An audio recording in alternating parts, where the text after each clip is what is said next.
தெய்வங்களுடைய அருள் நமக்கு கிடைக்கும். அப்படி ஒரு அற்புதமான ஒரு வழிபாடு இன்னைக்கு நமக்கு கிடைச்சிருக்கிற தை அமாவாசை ரொம்ப விசேஷமான ஒரு அமாவாசை. மகர மாசம் அப்படின்னு சொல்லுவோம்.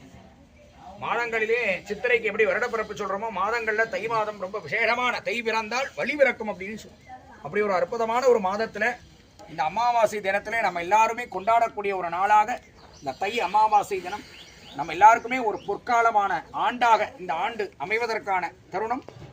இந்த கருப்பண்ண சுவாமியாக இந்த இடத்துல மலையாள கருப்பண்ண சுவாமி இருக்கார்.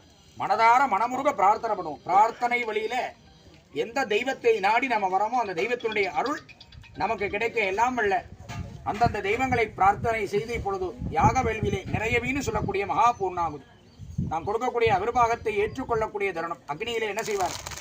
அந்த தருணம் தோன்றி தனக்குரிய அவிர்வாகத்தை பெற்றுக்கொள்வதாக ஆகம விதி. அந்த நேரத்தில் எல்லாரும் தங்களுடைய கோரிக்கைகள் இன்னைக்கு எதுக்காக இன்னைக்கு ஆலயத்துக்கு வந்திருக்கோமோ அந்த கோரிக்கையை மனசால வேண்டணும். முன்னாடி வந்து நின்று பிரார்த்தனை பண்ணுங்க. வேற எந்த சத்தமும் இல்லாமல் குழவை போட தெரிஞ்சா குழவை போடலாம், விசிலடிச்சு ஆரவாரப்படுத்தலாம்.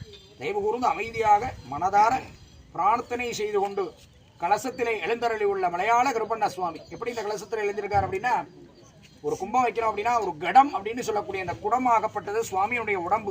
யாரு? மலையாள கருப்பனுடைய உடம்பாகவும் அதிலே சுற்றப்படக்கூடிய நூல்கள் நிறமு மண்டலமாகவும் அதிலே வைக்கப்படக்கூடிய மாவிலை சிகை, அதிலே வைக்கப்படக்கூடிய தேங்காய் அப்படின்னு சொல்றோம், நாளிகேலமாக தேங்காய் ஜீவனாகவும் அதிலே ஊற்றப்படக்கூடிய அந்த நீர், அந்த புனித நீர் காசியிலேருந்து எடுத்துட்டு வந்திருப்போம், கங்கையிலேருந்து எடுத்துட்டு வந்திருப்போம், எத்தனையோ புனிதமான நீர் அந்த உள்ள ஊத்துறோம். அப்போ அதெல்லாம் குருதியாக பஞ்சாசன பஞ்சமாவரணம் என்று சொல்லக்கூடிய 5 விதமான ஆசனங்களை மலையாள கருப்பண்ண சுவாமி எழுந்தருளச் செய்து அவரின் திருவுருவமாக இந்த மலையாள கருப்பண்ண சுவாமியுடைய பேரருள் நமக்கு கிடைக்க அவருக்கு வேள்வி அக்னிஹாரியம் என்று சொல்லக்கூடிய வேள்வியிலே அவரை எழுந்தருளச் செய்து இப்பொழுது அக்னியின் மூலமாக சுவாகா அப்படின்னு சொல்லி அக்னியினுடைய மனைவி சுவாகா சொல்லக்கூடிய மூல மந்திரத்தின் நிறைவாக நாம கொடுக்கக்கூடிய அத்துணை அவிர்வாகங்களையும் ஏற்றுக்கொண்டு நமக்கு நல்லருள் புரிய வேண்டும். எந்த தோஷங்கள் இருந்தாலும் இந்த உலகத்தில் எத்தனையோ வகையான சாபங்கள் தோஷங்கள்லாம் இருக்கு, அதெல்லாம் விலகி நமக்கு நல்லருள் கிடைக்க இந்த நேரத்திலே மனதார மனமுருக